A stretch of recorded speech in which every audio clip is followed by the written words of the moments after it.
You're listening to Environmentally Speaking, a weekly podcast diving into legal matters surrounding the environment, public utilities, energy, zoning, and permitting laws in Rhode Island and the surrounding areas, with your host, Marisa Desitel. Good morning, everybody, and welcome to this week's episode of Environmentally Speaking.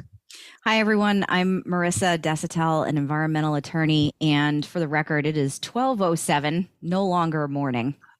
You still have coffee. It can be morning. Okay, fine. Listen, and this is our second, our second take today because we started recording and then I couldn't get on my office chair, so that was.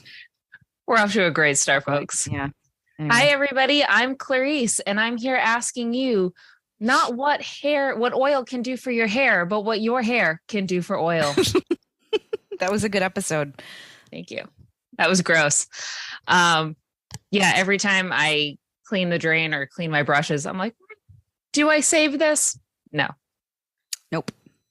Still a little too creepy. What are we talking about today?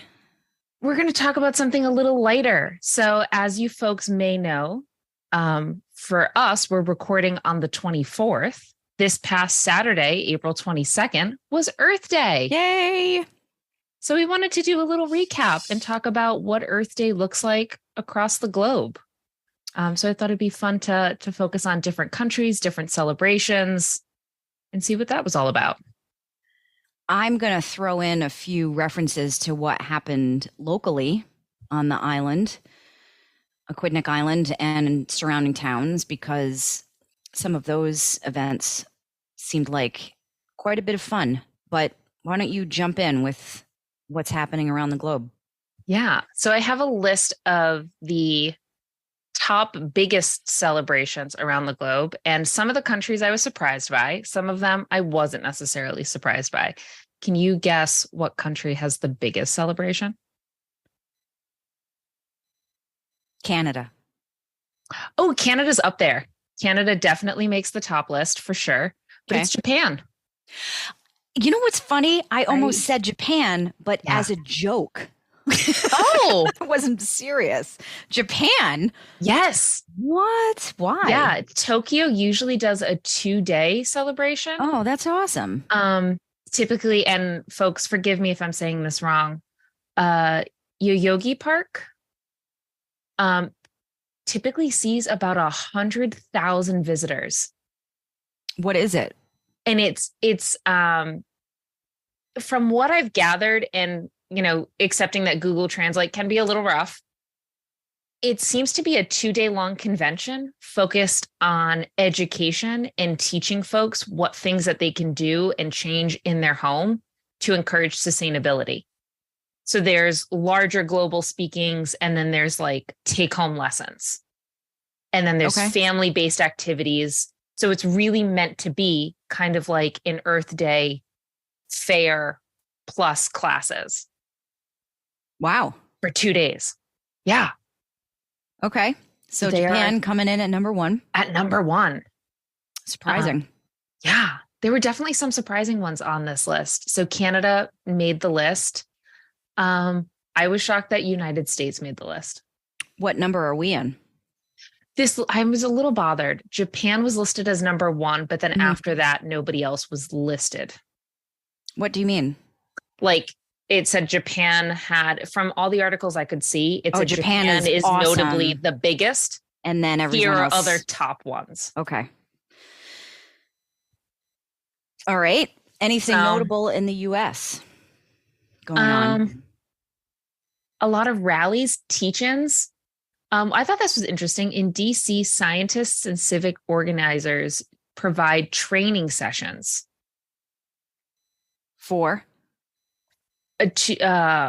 Essentially similar to the Japanese model.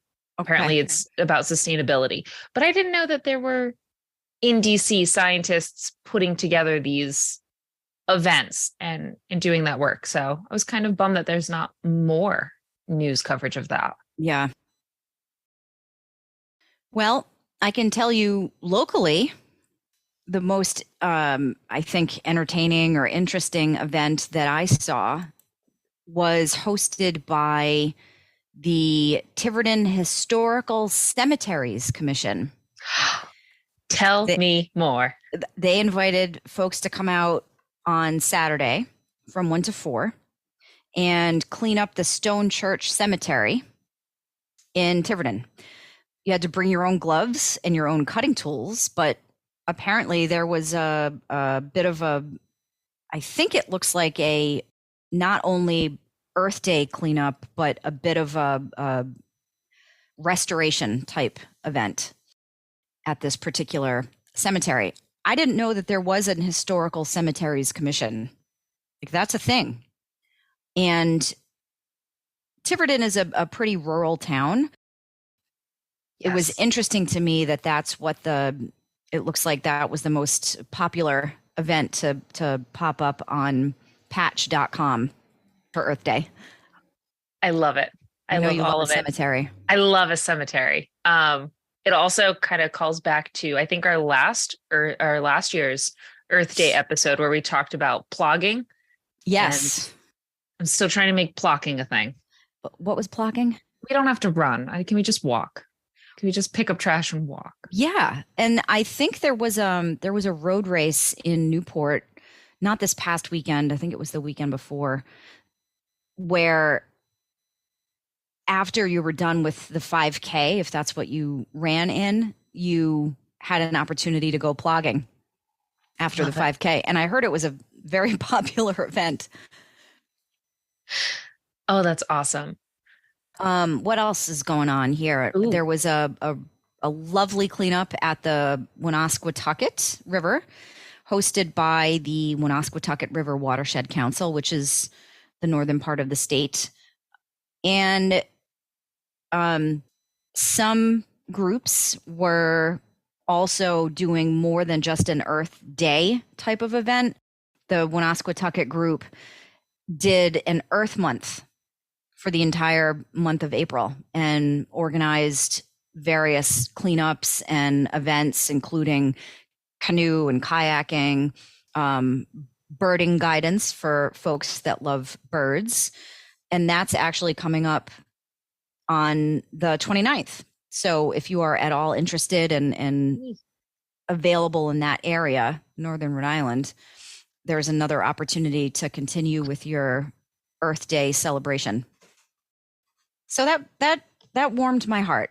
I like that there's an Earth Day. I like that people get into it. And I like that there's an Earth Month. Obviously, yeah. I think it's really important. So yeah, that's some good stuff. Some other countries, just to do a quick rundown of the list, were Denmark, which I don't think is surprising.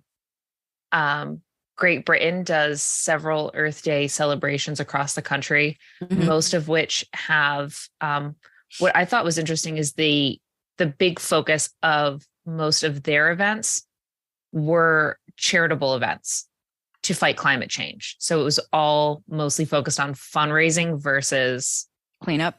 Exactly. What do we think about that? I don't know. I don't either. I guess you'd have to see which organizations the money was going to. Yeah, there's a list here. I don't know any of the, organizations. I don't know them enough to say, oh, these are great, these are bad, or, that sort of thing. But it could be helpful on a global scale. Granada, Spain holds a 24-hour global unity in regeneration gathering. What is that? It includes presentations and workshops, and I believe focuses, I'm going to pull up the article again, but if I remember, it has to do with meditation and sort of peaceful connection. Oh man, that sounds awesome. Right. You physically really go to this location and meditate. Yeah. India also made the list. Majority of their Earth Day celebrations focus on protecting the Asian elephant, which, as we know, is an endangered species. Yeah. And then, like we already said, there was Canada, Switzerland, again, not surprising. And Australia hosts, majority of their celebrations are centered around nature walks and focusing on, I believe, Indigenous storytelling. So kind of those sort of connection with the land. Yeah. And promoting that, which is really beautiful. Yeah.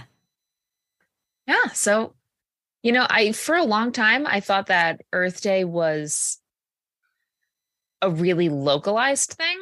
And I didn't expect it to be like countries had sort of an overarching theme in their Earth Day, like how India focuses primarily on the elephants, and Spain had taken this sort of holistic connection outlook to it.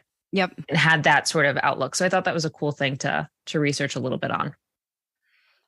I always feel a little guilty on Earth Day because but I generally don't participate in any particular event because I feel like my firm works so hard every day to try to help the earth.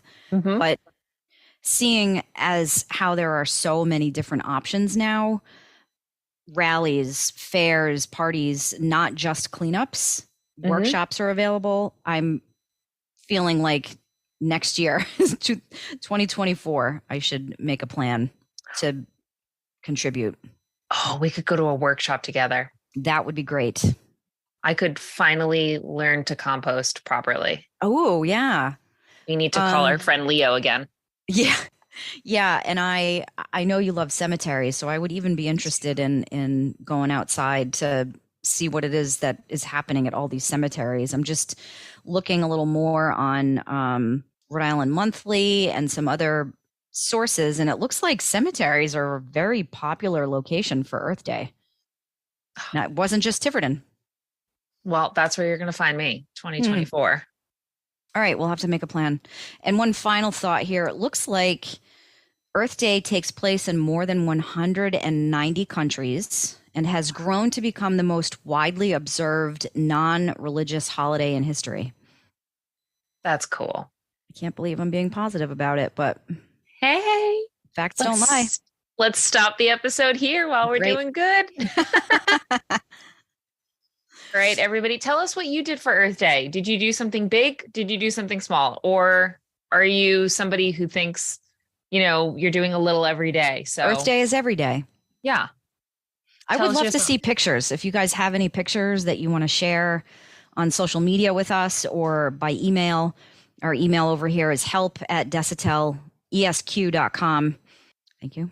Or the socials, you could reach us at Desautels Law on Facebook, Instagram, Twitter. Our videos are posted on YouTube. If you can find a way to connect your pet to your Earth Day efforts, we love that extra. Love the pets. We love a pet.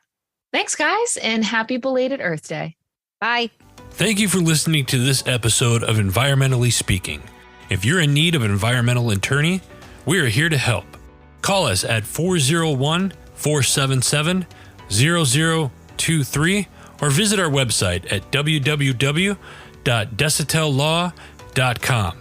That's www.desautellaw.com.